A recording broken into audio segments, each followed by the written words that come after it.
that stunning last leg by Ireland's Rashida Adelecki, 52.54, almost half a second faster than anybody else. The only other woman in under 53 seconds was the German anchor Maya Shaw.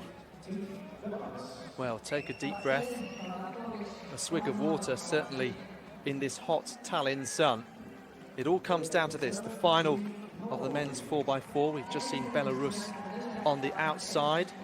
Norway have brought in Ellingsen, who was impressive in the sprint hurdles. And then the Italians, well, Bernati ran a 45.93 split, the individual silver medalist. And then the Germans, well, they won their heat in 3:09.4. They brought in the Schroeder you saw there on the first leg. Britain have brought in 2 finalists, including the individual champion Edward Folds. And then France, well, 4 fresh legs for the heat, and they've kept that team together, so a little bit of an unknown quantity. Sabura Derma brought in for the Poles. He was 6th in the 400 hurdles final. And then Hungary have changed things around a little. Their fastest runner, Levante Noj, on the second leg instead of bringing them home, as he did so well to get them a place in this final. And so we salute our terrific Tallinn hosts. The last track action of this competition, and from tapping against those advertising hoardings in the long jump a moment ago, suddenly it's still and practically silent. Turkey won this title by surprise a couple of years ago. It was a thrilling battle down the home straight. 2 years later, we've got Hungary, Poland, France, Britain, Germany, Italy, Norway and Belarus, the final of the men's 4x4.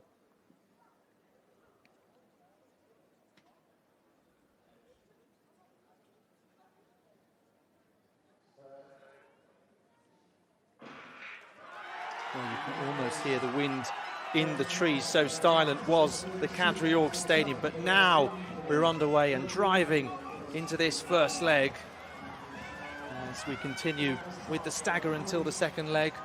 Poland have started well on the inside. Britain with Brody Young, and talent to come from them, of course, Edward Folds. We'll wait and see what he can produce. Britain winning the men's 4x1 earlier on.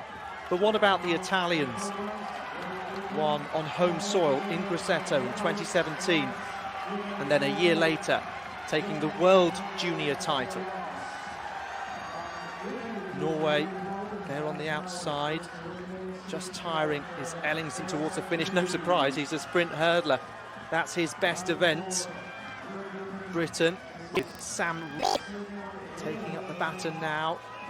He was another set of fresh legs for the heat and has kept his place for this final.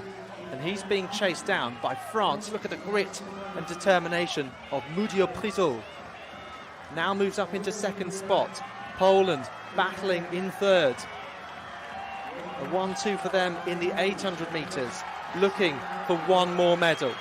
Just beginning to tire though as Italy move up into third spot. Hands aloft, waiting to get baton in hand.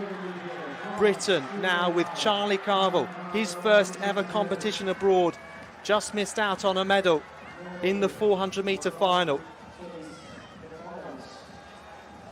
But here we go, Britain from Italy, France, Germany. Poland trying to make up ground down the back straight. And just look at the ferocious speed from all these athletes, trying to give everything at the end of 4 days of competition. So Carville, who ran a senior club record, age 16 for Telford, which he runs for near the border with Wales, he's going to hand over to Edward Folds. And Folds, last year, had a lifetime best of 47.7. He's improved that by 2 seconds. Bernati of Italy, I mentioned his 45.93 split, so capable, maybe, of closing.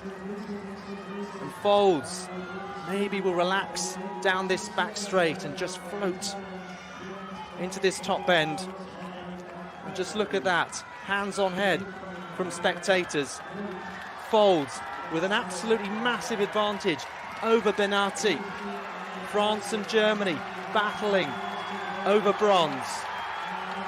Waiting like expectant parents, the other athletes, as Edward Folds of Great Britain comes through to take men's 4x4 gold from Benatti of Italy, and then Germany with Charles taking the bronze just ahead of the French. Well, as far as men's sprints go, it's been dominance by Britain. Benatti, once again a silver medal for him, and celebrations from the British camp. 3:05.25 was the time in the end from the Italians, and as you can see there, 3:08.09 for Germany. So just thinking about that for a moment, they improved by 1.3 seconds, the Germans, on the time that they ran in qualification, but such was the speed by the runners brought in for Britain and also for Italy. That made such a difference when it all mattered in terms of medals come the final. Well, Edward Folds, it's just come through. He was timed at 44.97 for that anchor leg for Britain. Well, Britain from gun to tape were absolutely dominant there, despite the fact that Lorenzo Benatti, a fine 400-meter runner, he really couldn't answer anything on that last leg. Benatti, 45.32, but Edward Folds, an under-20 runner, running under 45 seconds for his leg. What an unbelievable performance from Edward Folds, just adding to his luster after the gold medal in the individual 400 metres. Well, Britain, absolutely terrific performance. As we just look at the highlights of that race, this is the first changeover. The stagger hasn't unwound yet, with Brodie Young handing over to Samuel Reardon. And it was Britain who handed over first at this change. Truthfully, never headed. This is Reardon to Carville, and this is Edward Folds coming home after that sub-45 second last leg. He really just poured it on, never easing up. Well, he started announcing his name really in the semi-final with a huge best from the outside, and I looked on social media. I think the first 2 retweets of that performance on social media were from his mum and dad, and I absolutely love that. When you look back at his history, I think this is his first competition abroad as well, and just think about what it means to those close to these athletes to see them on this kind of stage in Tallinn, coming to Estonia